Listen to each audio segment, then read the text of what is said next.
I am Rachael Jablo. I am a US American. I'm from Texas and California, but I live in Berlin, Germany now. And I was diagnosed at age 41 with endometriosis after dealing with it for about 27 years. I started dealing with it at age 14, and that was the first time I passed out from pelvic pain. At that point, my periods had been getting worse and worse for about a year, but I was missing a day or two a month a day or two every month of school. But because my mom had horrible periods and her mom had horrible periods, she thought that was normal. But then when I finally passed out from pain, she took me to the hospital thinking I had appendicitis.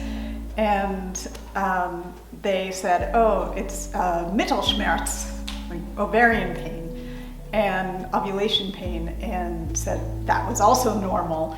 And so eventually I got on the pill and stayed on the pill for about 20 years, on and off. And every time I'd go off the pill, then the same thing would happen. I would have this horrible pain. When I would ask my doctors about it, they would say, oh, that's just part of being a woman. And why are you going off the pill? And so it was all on me. And then when I moved to Berlin with my husband, I passed out in front of him and he was like, what the hell? No, this is not normal. You need to go to a doctor. And thankfully, by that point, I was a migraine patient, and my migraine doctors were amazing at having me record all of my symptoms of migraine. And so I kind of did that with all of the pelvic and what I didn't know was endo symptoms that I had, because I knew that there were all of these different things that were happening around my period. And so I took all of that to the new gynecologist I went to and said, here is the long list of things that are happening to me. And she said, I think I know what's happening to you. And she did a transvaginal ultrasound and said, oh yeah, look, there you have a big old endometrioma, an endometriosis cyst on my ovary, on the one ovary that she could see. And I just started sobbing because and she just looked at me and was like, why are you crying? Like, it's not like you have cancer. And I just looked at her and said, no, I'm crying because I'm so relieved. I've been waiting for 27 years to get an answer to this.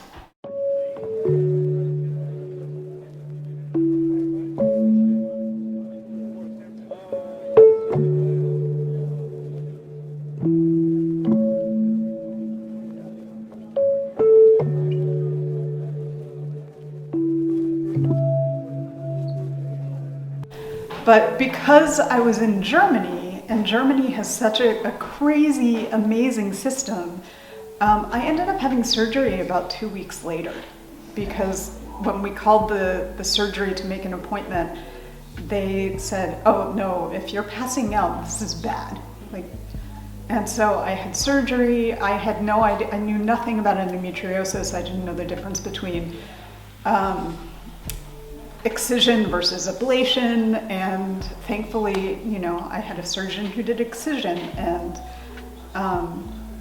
so that was my experience with endometriosis. And then a couple years later, a specialist I was seeing fired me as a patient because I asked for a second opinion when I found out that I had a new diagnosis in my medical records, adenomyosis, that he had never explained to me.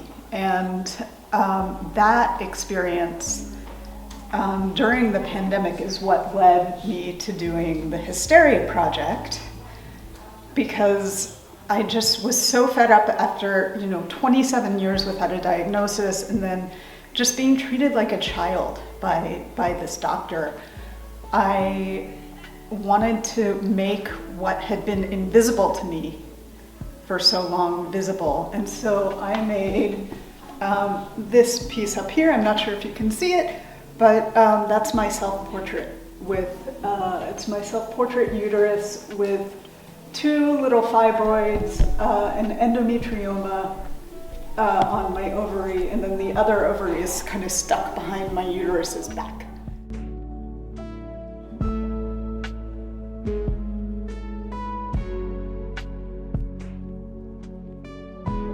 And so I made that, and as I started to kind of process it and show it to people, people started to share their diagnoses with me. And I started making more portraits, like other people's portraits. And at some point that first summer, I was listening to a woman in Berlin share her story about her gynecological experience, and she told me, she was like, it's not just the portraits that are important, it's the actual stories themselves. Like, you are bearing witness to something that we don't share. And like, she was studying to be a psychologist, and she had never shared this story of her body before.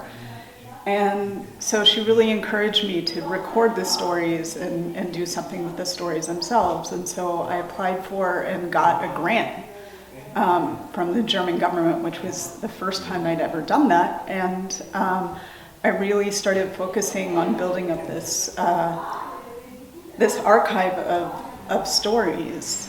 And I knew from the beginning that I wanted to use it as a teaching tool for medical students and medical practitioners, because we're not listened to, and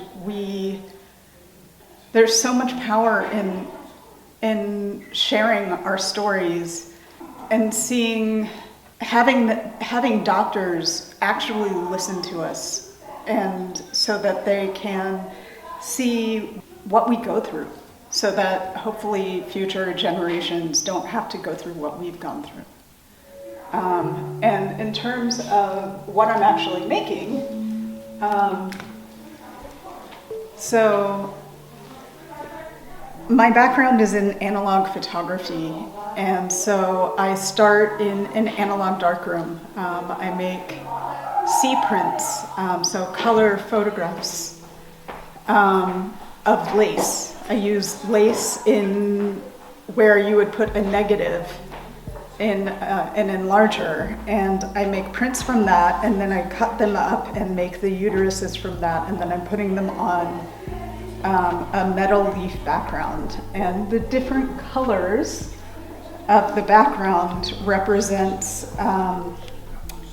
the gender of the storyteller. So this one is gold, and so this is a cis woman, whereas this one is copper, and so this is a non-binary person, and this one is silver, and so this is a trans man. And